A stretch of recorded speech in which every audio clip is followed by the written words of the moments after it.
and welcome to Connections Radio Show, where we talk about ideas that matter. I'm glad you've made the connection and are with us today.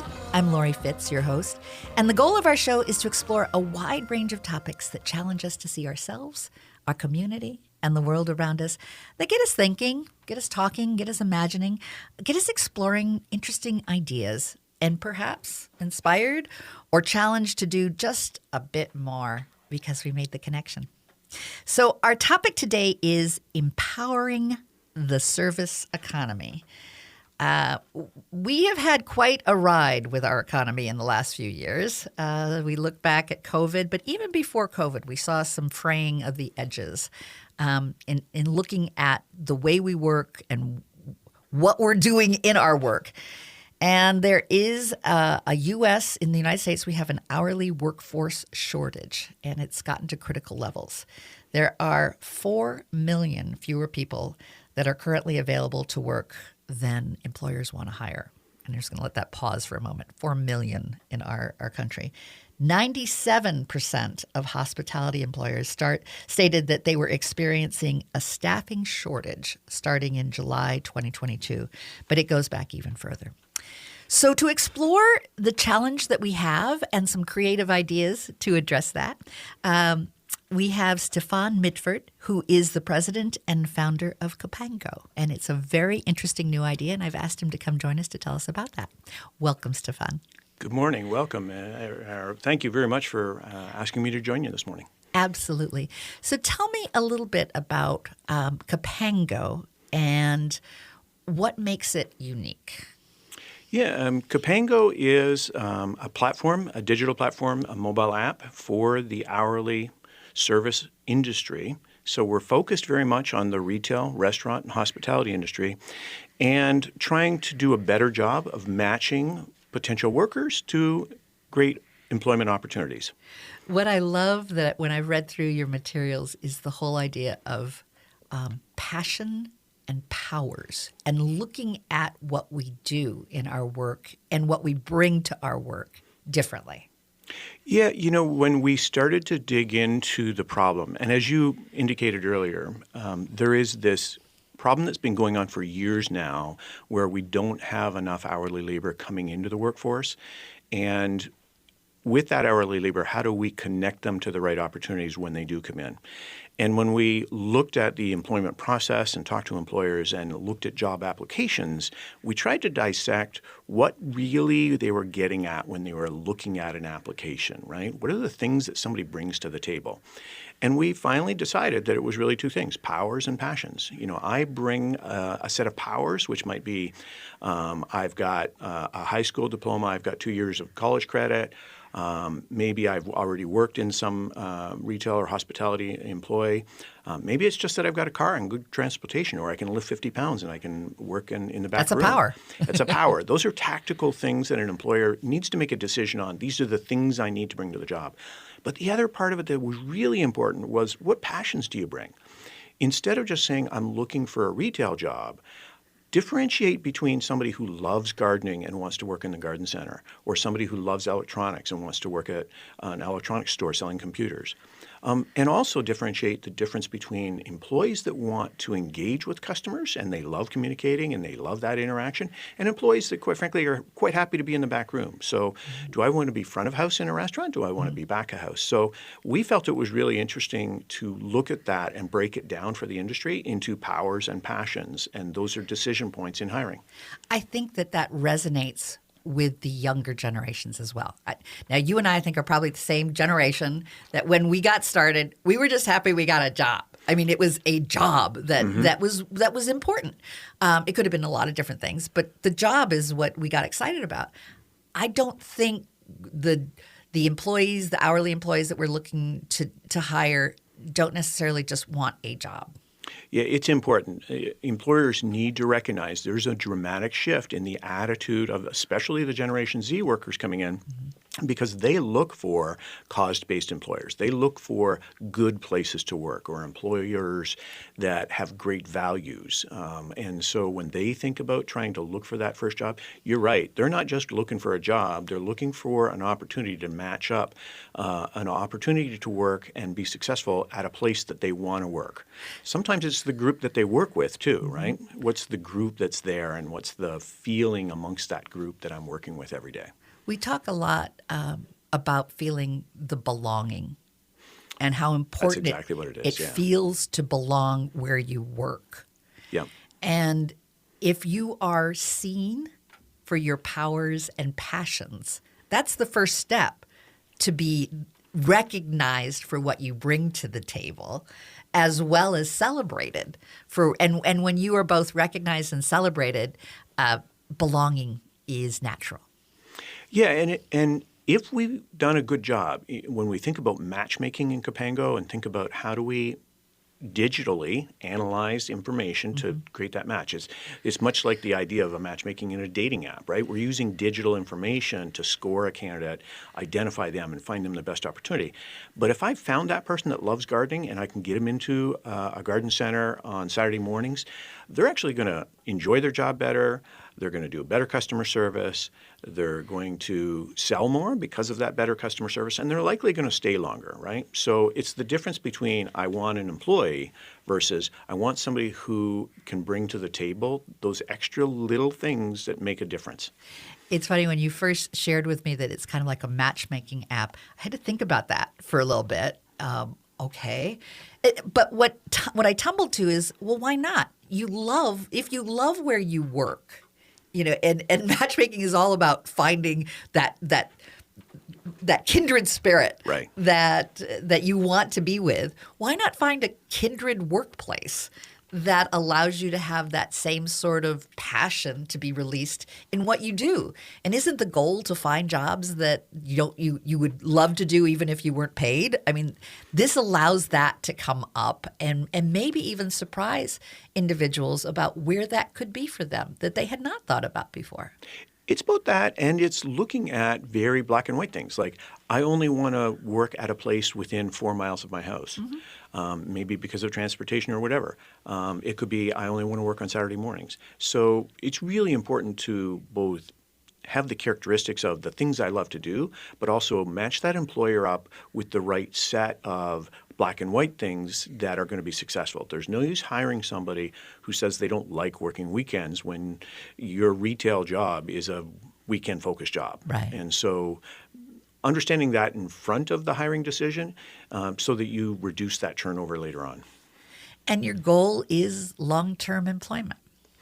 Yeah, we think one of the challenges in the industry, you quoted the data on a national level, there's this disparity between the number of open jobs and the number of workers that are searching for work right now. In the U.S. market across the country, it's about 4 million people. Minnesota, quite frankly, is a tougher market because your workforce participation rate is actually higher than the national average.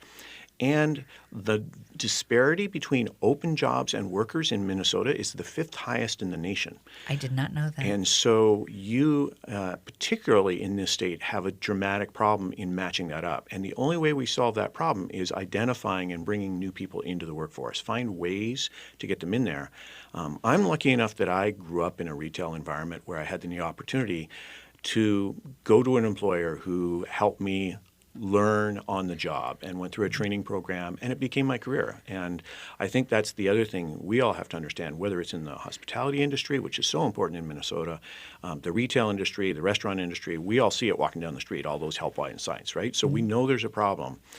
We have to be able to engage young workers coming into the workforce to convince them, hey, this isn't just an opportunity to make some quick money. This could be your career. And you never quite know where your career goes. In the hospitality industry, you can go anywhere in the world. Absolutely. Once you've established a set of baseline skills. There can be an attitude, well, I don't want to flip burgers. Okay, well, the discipline that you learn and the skill sets that you learn by working at a restaurant allows you to do a lot of things in the future in terms of being able to know you have to show up on time, know you have to work with your coworkers, how do you interface with customers, and there is a career trajectory that folks don't always consider the opportunities that maybe they're part of their education will get paid for by working there. Maybe they see a job in marketing. Maybe they see being able to be an entrepreneur and own a franchise. Very exciting opportunities. And they could make perhaps $100,000, a six-figure amount within 10 years if they work hard. Yeah, and when you think about it, and my first job was flipping burgers, right? And it did all of those things, right? Show up to work on time, treat the other employees in the workplace fairly, work as a team to achieve goals and get Learn things how to done. work for a boss. Yep. And all so those good things. There is great data out that says if your first job was a retail or restaurant hospitality job and you did that part-time in high school or maybe while you were going to college, there's data that says no matter where you go in life, the skills that you learned there will make you more successful at no matter what else you do. It's communication with customers. It's understanding empathy with people that you're dealing with in a customer service role. Those skills are lifelong skills that benefit you no matter what career you take later on. Well, I'm excited for our next segment for you to share about a program that you went to, the Minnesota ProStart, which works with high school students who are competing both in the culinary and management for opportunities for scholarships and going on to the national competitions. But before we do, I want to make sure that you share your website if folks want to learn more about Capango. Sure. Capango, it's really simple, capango.com, capango.com. And there, it's both for the folks who may want to have enlist as an employee, a potential employee, as well as for employers who may want to look at how to work with you on this. Exactly. If we're thinking about matchmaking, our job is to create both sides of that and bring in great employers who have opportunities that they're trying to fill and find those great new sets of talent that they can bring in to match them up to it. And we'll learn more about that in the next one. Thanks so much. We'll be right back just after a few short commercials.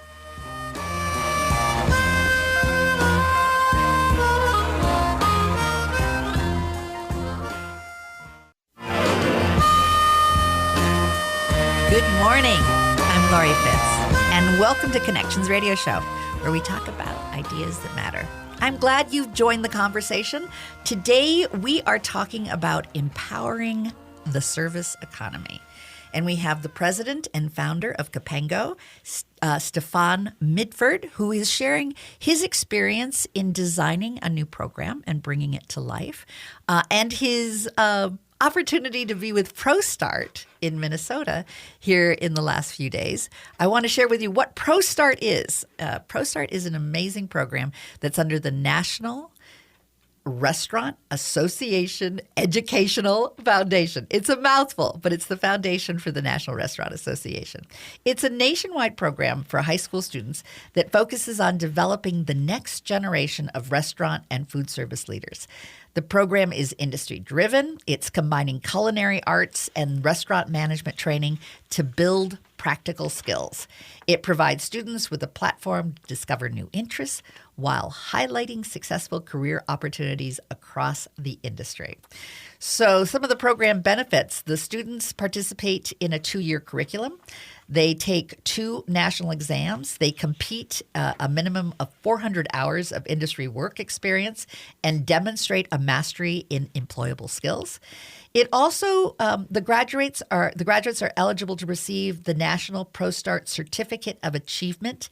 It's a post-secondary and industry recognized certificate that can result in scholarships and credits towards apprenticeship, academic, and work experience. So ProStart, I absolutely adore it. It's a wonderful program. It gets people ready, but it also, when you're there, you see all the passion. When you talk about power and passion, the passion is there for the future workforce in the restaurant industry, and it just warms your heart. So tell me about your experience here in Minnesota. Minnesota, we have competitions. The folks that win go on to the National ProStart in May and compete for scholarship. But tell us how it went here in Minnesota. It was a great event. Every time you see a group of young adults who are trying to find opportunities to express the things that they're interested in, and particularly in ProStart, you've got high school students who have taken a certificate program at their school. They've decided they want to get into culinary arts. And maybe that's because they've been watching the Great British Bake Off or something on TV and Sure. thought, hey, I'd like to do that. That's an interesting career. Or Chopped. Yeah, and there's so many examples of that. And so ProStart, through the program at the school, they learn the skills necessary to really understand what that industry is all about. What is the hospitality industry about, and what's my opportunity here? But at ProStart, in the competition this week at the St. Paul River Center brought together, I think, 15 or 17 teams from high schools around the state. And you could see that enthusiasm for what they did, right? The way they come in, the way they work as a team. And the two competitions are a little bit like Chopped and Shark Tank. You've got these students that are making delicious meals, but they only have like a Bunsen burner basically to work off and no running water. They have to bring all of it in. They have 30 minutes to create, a 3-course meal. Yeah, actually an hour. Oh, they do, okay. But and not just a 3-course meal. I mean, the one thing that blew me away was the menus that they brought into the competition. Sure. The level of skill at what they were making was unbelievable. For a high school student, it's like, wow, I want a whole bunch of you guys to help me at home because the things you're cooking here are amazing. And the skill set that it takes and to, the skill to create sets. that. But we could also see, when you think about the back end of a restaurant and the skills and the teamwork that it takes, right? What are the different roles that people play to make a successful restaurant look easy, right? Mm-hmm. And we could see that in the teams as we looked at the different responsibilities that the team members had, whether it was the person that was helping with making sure they were on time and things were moving along, or who was responsible for the vegetables versus the meat versus the pasta and so on. And so And then there's another group, right, that are like the Shark Tank that present an idea of what a brand could be. Right. How and to it's bring sort that of to life. The business side of the restaurant, industry, right? So given the opportunity to present, hey, here's a restaurant concept or here's a business concept for a restaurant. And because we know that as restaurant owners, you have to do both, right? You can't just have a good kitchen. You've got to have a business. It is a business, right? And so, some of the competition on the culinary side was even just the menu and how you created your menu and how did you price your menu, by the way? You're going to make any money? Details. Those are important things to understand. It's not just the fun of cooking, but it's a business. You have to be successful. And what did you bring to the event that represented Capango and represented something for them to think about? Yeah, we were really excited. This is the first big opportunity that we've had to announce a program called Job Launchpad. That we are now rolling out to high schools in Minnesota. Hundreds of high schools just got information on it in the last few weeks. And Job Launchpad is the opportunity for high school students to look for that first career opportunity. And maybe not even career is the wrong word. The first work opportunity, right? Mm-hmm.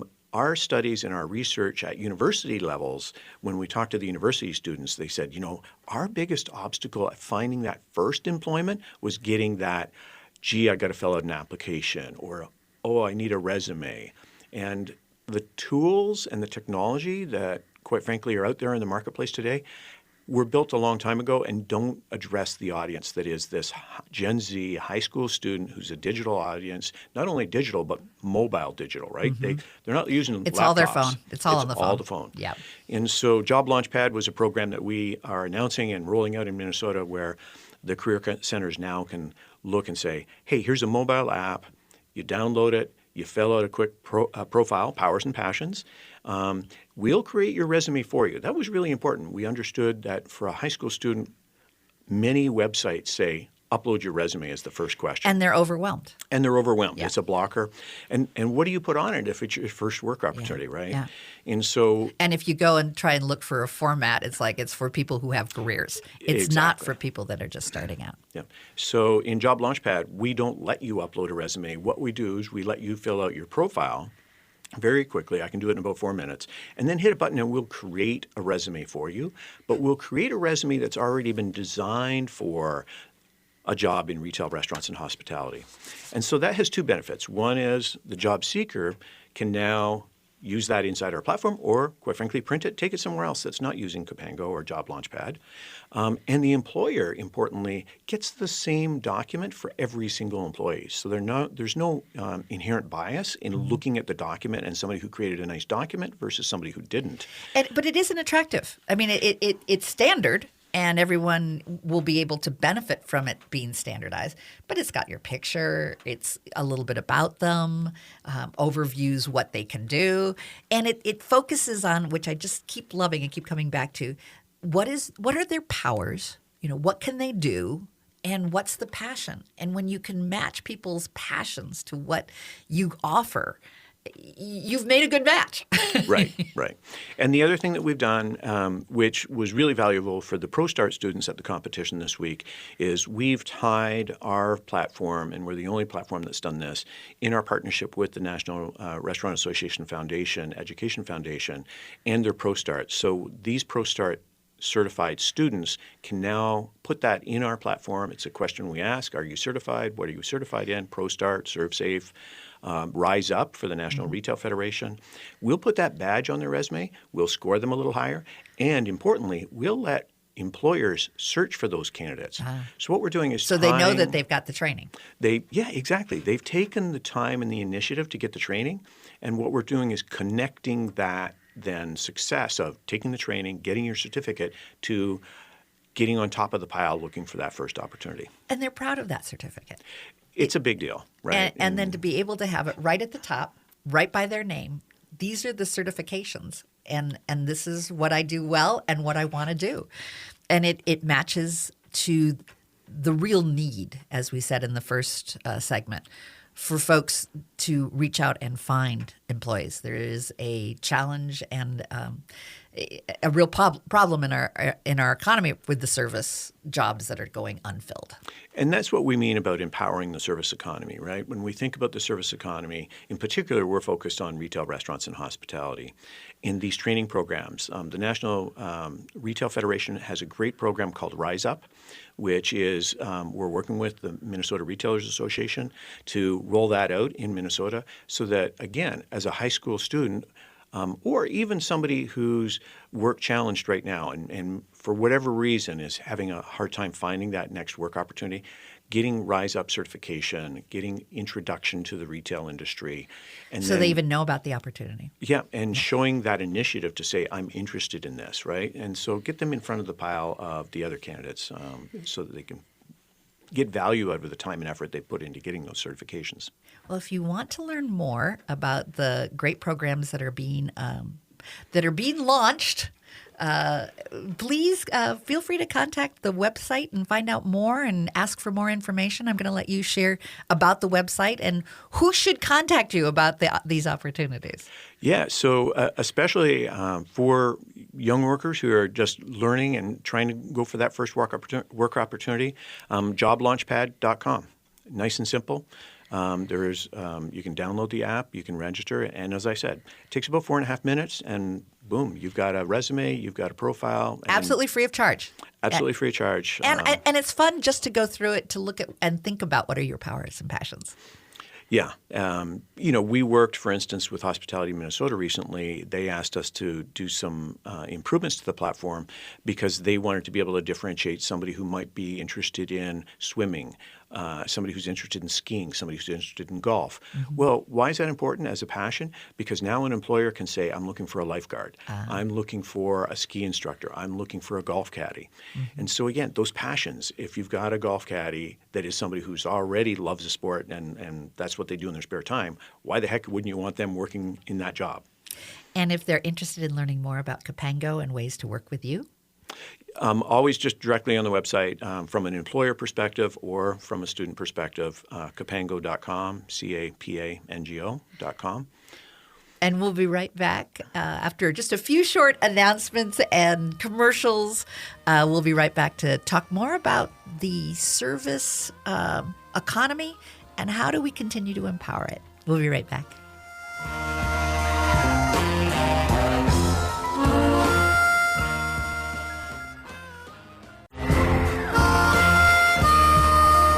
Welcome back to Connections Radio Show, where we talk about ideas that matter.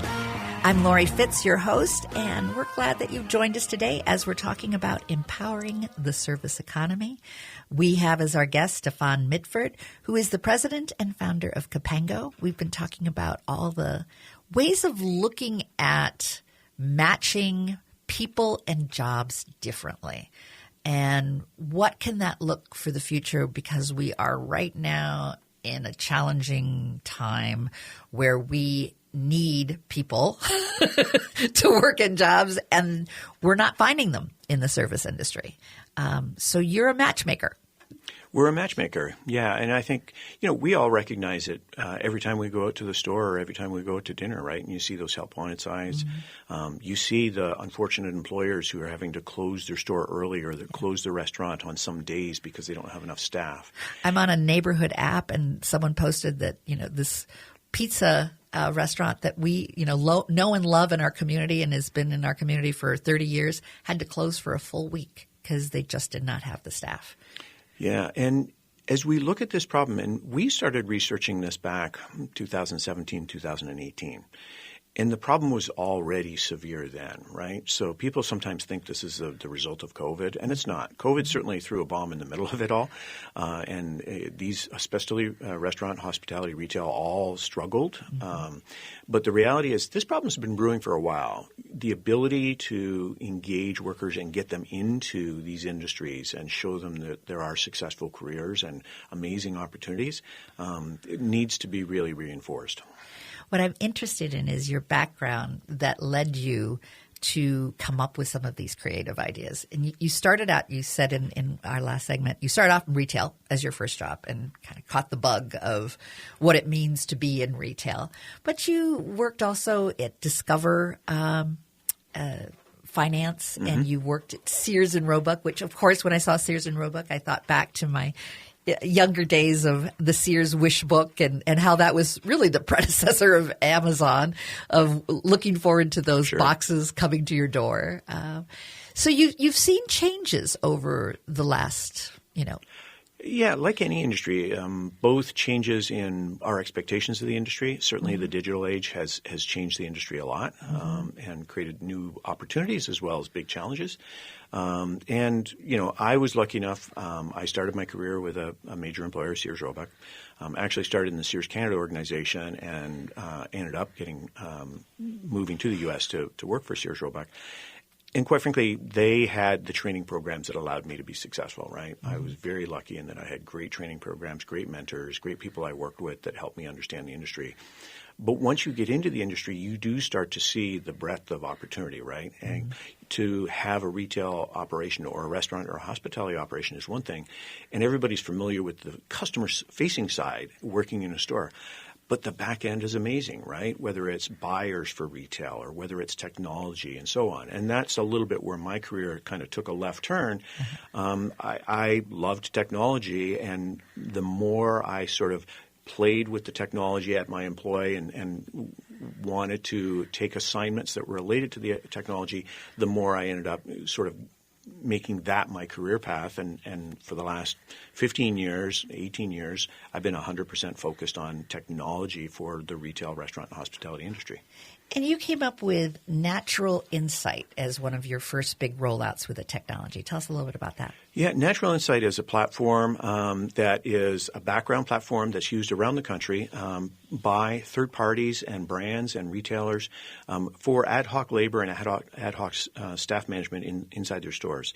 So when you think about going into a Best Buy store, certainly you're going to see those blue shirts that work for Best Buy, but you might see the Samsung rep, the Sony rep, the Canon rep, the Intel rep, the Microsoft rep, all of those other people that are coming into that store to support that retail environment. And we were the largest provider in the country of technology for that ad hoc labor. So we had everything from grocery store workers that were rotating stock to now, who would they report to? So very often they reported to one of the third-party staffing firms. In the U.S. market, there's probably 300 of those firms. I think of like account temps and whatnot. But there are some very focused firms that just do this in retail. Interesting. And in, particularly in retail. And so Natural Insight, we had about 80,000 workers in the United States that were working in different stores around the country, doing all those things. And you know it as a consumer. You walk up to somebody in the store who's doing something, and you ask them a question. They say, "I don't work here." And you're like, you're working on the shelf. Understand. Yeah. Yes. And so very often they're doing one of those assignments at that store on behalf of a brand. And so when we were doing that, that's a little bit how we got into Capango. The employers told us, "Hey, you know what? I can manage my workers. What I can't do is find them. How do I find them?"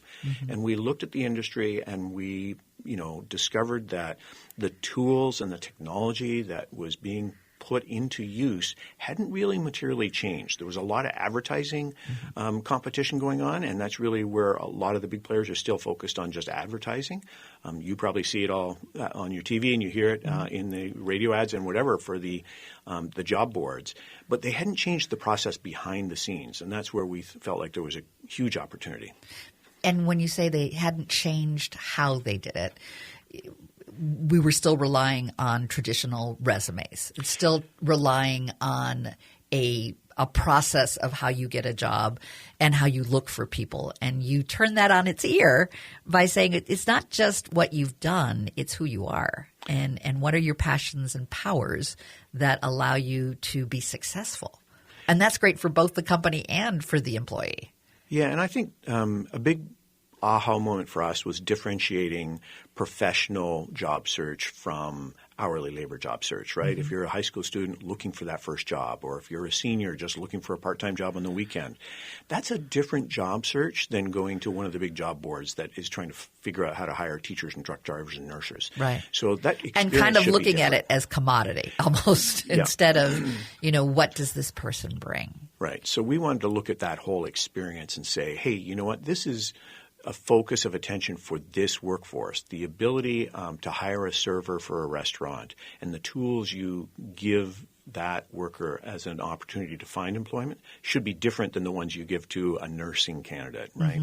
And so we focused a lot on why is that different, how's that different, and how do we make it better? And have you had responses from the folks that have had their resume made or getting out there? What are some of the stories around that? It's fun when we do it. We did research with 3 different universities around the country to understand at that level from the student perspective what they thought that the job experience and the job search experience should be. And it was fun to see that response when we came out with the first test of the platform and saying, oh my gosh, I wish I had this, and so it's fun to see that. It's fun to look at how you can apply technology to solve a problem that's sort of been out there for a long time and think about it a different way. I also have to believe, and this is just a guess on my part, that it may address some of the retention issues as well. We've got we can get sometimes people in the door, but keeping them is also a challenge. And we have a 75% turnover when it comes to the restaurant industry. Are you looking to track, the longevity of people in jobs? We absolutely want to look at the end result for any employer is, reduce my turnover, get better people into those jobs, have them do a better job so I have more sales. And so when we looked at it, and we equated a lot of what we were doing to the dating app experience, right? And the experience you see in those dating apps where they're using questions and then math algorithms to really try and do a better job of making those matches. And that's what we looked at. We had some fun with our developers because we had them going out and competitive shopping dating apps, and they were almost like, hey, I need a letter from you to my wife saying there's a reason I'm on this dating app. But we wanted to take Did you give that permission? We absolutely did. We had to, right? But we want to really look at that and say, that's the concept of matchmaking, because really what we're doing is matchmaking employers and employees. And if we've done a better job, just like in a dating app, you will stay longer, have a better relationship, and so on. And we think those same tenets apply to the hospitality industry. Well, in our next segment, I would love to have us talk about what you see the future and what other next steps after the matchmaking and what things you're looking at that you're talking about that perhaps is on the whiteboard for the future. Great. And before we go from this segment, if you wouldn't mind just giving the website for folks to learn more. Capango.com, Capango.com. Terrific. We'll be right back.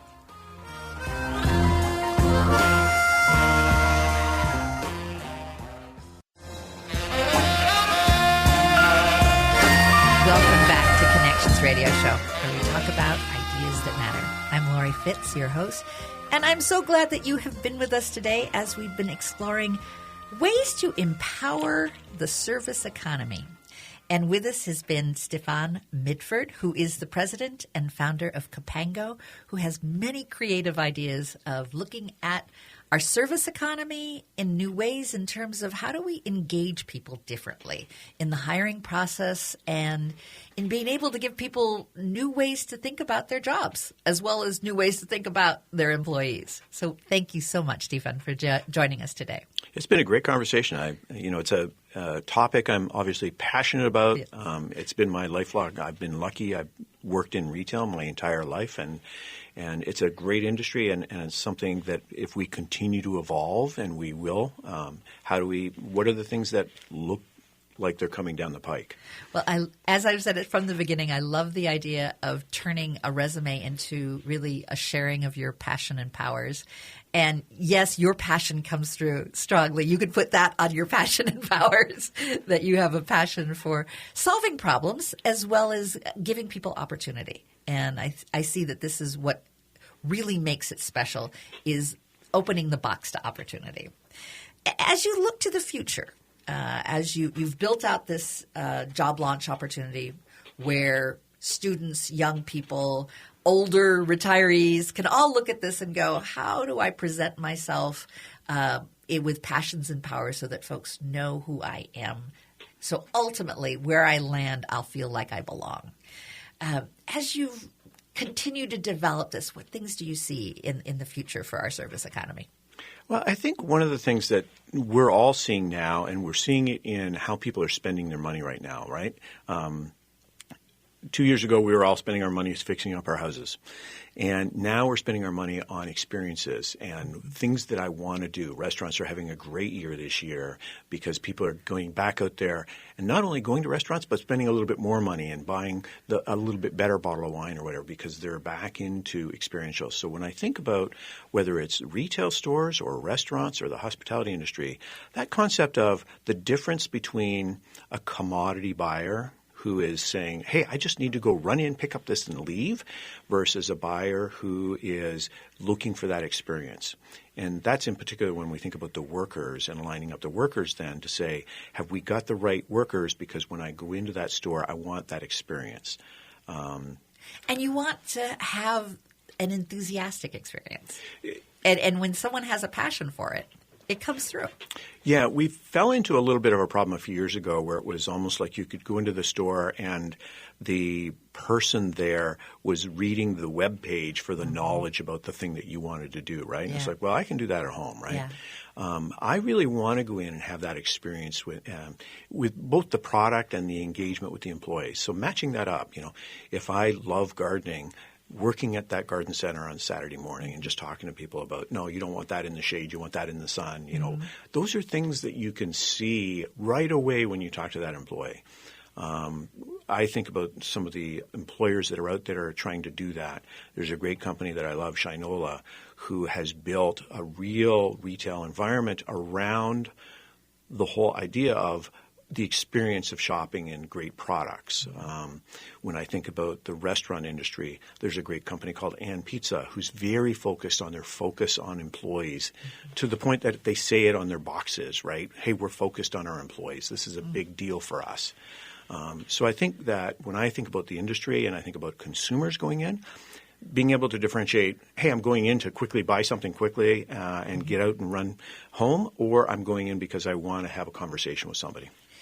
And you also see that opening some of these doors will lead to long-term opportunities and growth. We have to recognize that even in today's economy, there's probably 45% of the U.S. workforce that doesn't have a 4-year college degree. And so creating great opportunities, whether it's through a program like the National Restaurant Association Education Foundation's that ProStart program, hey, I want to get into culinary skills, I want to learn that. Whether it's the National Retail Federation's Rise Up program, I want to learn more about retail and not just go work at a store, but I'm going to take some basic fundamental retail classes and learn those things. There's some great organizations. There's one called STARS, which is really thinking about skilled through alternative routes. And I kind of think about my career that way, right? I for a lot of reasons, never went to college, had great employers who gave me the skills to be successful and have an amazing career. And the vocational aspect in terms of earning that education through the work experience and through apprenticeships and through other can be proudly displayed, in being able to look for their career of where they want to go and what they want to do. What I love is when you get people in the door, having them have the chance to see the career trajectory that's available to them that they may not know if they're just looking at someone who's serving them. They may not see that that person may be happy for the rest of their life being a wonderful server. Others may look at it and go, I want to start in serving and I want to end up owning a franchise, or I might want to be a general manager, or I may want to go into marketing. I may want to go into HR. They're all there. Yeah, I could never have dreamt the path my career took. Mm-hmm. It just is unimaginable to me to figure out how the heck that happened. Mm-hmm. So I think just seeing opportunities, taking opportunities, and constantly, even today, every day, especially, I'm in the technology industry. Every day I have to focus on learning what's going on. I'm spending a lot of time on AI right now and understanding some of the new chatbots and some of those things. And what do they mean? What's that going to look like in 5 years? And will we be able to have conversations with those AI bots? I think we're all going to learn, and we'll see where they add value, and we see where perhaps there's detriments there. But the fact is, it continues to change, and we all have to think a lot about what are the things around us that are changing and how do we move forward with that. So I like to, in the fourth segment of our show, encourage people to think about doing something a bit more. So one of the encouragements I'm going to encourage our audience to think about is if you know a student, or if you know a young person, or if you know people that are looking for that job that may be a good hourly job that makes them happy, what are some suggestions that you can give them to give to these young people or folks interested in hourly positions? I think it's really just the understanding that it really doesn't matter where you go or what you do. Engaging with people, one of the best skills in life is communication, right? Mm-hmm. It's the thing that we get value of forever. So take that part-time opportunity, spend a few hours, learn those basic skills, but also learn the communication and the customer service and the things that later on, doesn't matter what you do, they'll add value to your career. And if there's someone in the audience that knows someone, you can encourage them also to check it out by going to capango.com. And that, I'll let you spell it again. CAPANGO. And I know there are people out there that may really be interested in a new way of looking at their hourly experience and how to apply for those jobs, and maybe even just be open more to doing it because it doesn't intimidate them to make that first application. Yeah, it's quite frankly, as a job seeker, 4 minutes of your time. And I know in the Minneapolis-St. Paul area, I can pull up our app and I can see more than 60 work opportunities available today, this morning as we're talking. So, and more coming in every day. So we know there's a challenge there. We want to do a better job of just matching people together to be successful. Thank you so much, Stefan. We really appreciate your time today and your creative insights, and look forward to supporting you today and in the future for getting people involved and empowering the service economy. My pleasure. Thanks for inviting me to join you.